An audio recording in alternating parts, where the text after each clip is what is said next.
the 18th, Tatuna Isaina, or Praise Our Lord's Youth Choir Competition, will be taking place, and joining me with details about the first ever type is our good friend Anne-Marie Arceo from Hurao Academy. I should say, let me take that back, the KUAM honors recipient, Anne-Marie Arceo. Yes, it's my And half a day, thank you for being here. Very, very nice to be able to pass that along to you. It's a very humbling reward or award. We've never expected that again, but Sidus Masi to the people of Guam for believing in us to continue our work with language and culture. And Sidus Masi for all that you provide for the community. And certainly Tatuna Isaina is an extension of that and a continuation of your work. Yes. Well, we came up with that project idea or program idea in search for, trying to accommodate or trying to get out a program that's for middle school and high school students. We don't really have anything for that in Hurao because we have the elementary and preschool, and then we have adults, but we don't have anything in the middle.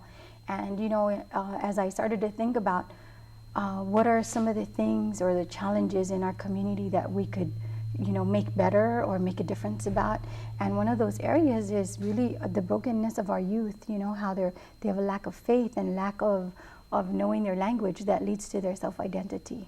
And so, voila, we came up with Tatuna Isaina, to praise our Lord, and that's where we came up with the idea of schools and the churches coming together in the community to put out a competition singing faith-based songs so that the songs the kids listen to, we encourage them to listen to healthier songs, And so the mission of Tatuna Isaina is simply to restore faith and language at the same time. And that's a very interesting concept because, of course, for those of us who grew up here and everything, of course, faith in several different contexts is always a very big part of growing up here and everything. So to start that with young people and everything is very important. Just take it, a little deeper than just having the kids go to church on Sundays, but what about praising God in, children nowadays or the youth, they all love to play the ukulele or the guitar or they're into music a lot. So we decided we're going to zero in on that area and use that as a vehicle to try to bring them back,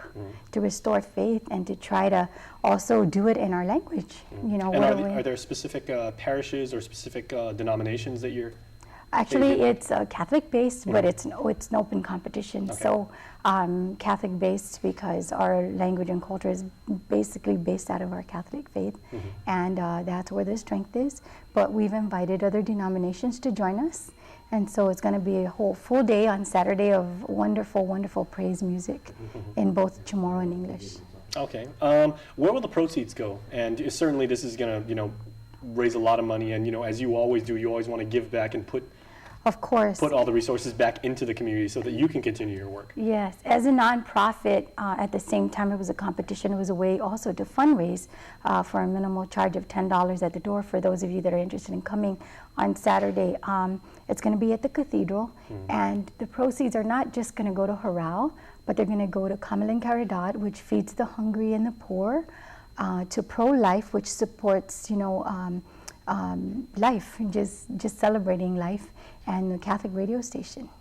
And then lastly, Hurao Academy. Okay, and then where can people actually purchase tickets? Because, of course, this is something that I'm sure a lot of people are going to want to go to, if not directly participating, then at least people want to go there and they want to, see something that's going to be inspiring and is going to uplift their spirits. Well, we're centrally located at the Chamorro village, so they can come and see us down at our office to pick it up there. And there's tickets floating around with our members and all our supporters all over the island. So just come and see us or give us a call at 472-5858. Okay, now I've got a question about the music because faith-based music has changed so much, especially from the time, like when we were younger. Before it was, there's that.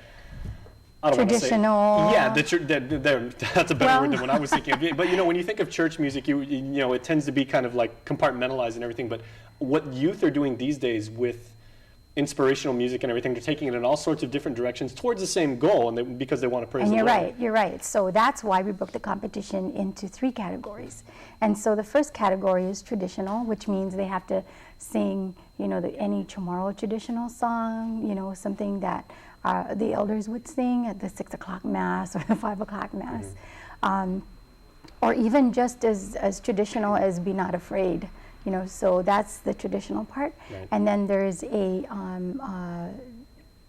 modern genre where it could be pop, it could be rap, or anything, as long as they're praising God, as long as it's faith-based. And then the third category is Chamorro. It has to be sung in Chamorro, no questions asked. So all right. there you have it. We've covered all three, encouraging still traditional songs of the church, and accepting what they're doing with the music today, with the faith-based music today, like you said, and also encouraging them to learn language through those songs. Okay, well, Anne-Marie, can't wait to see it. Sidus Masi, thank you very much. Sidus Masi, Jay. All right, and stay tuned because we will be back right after this.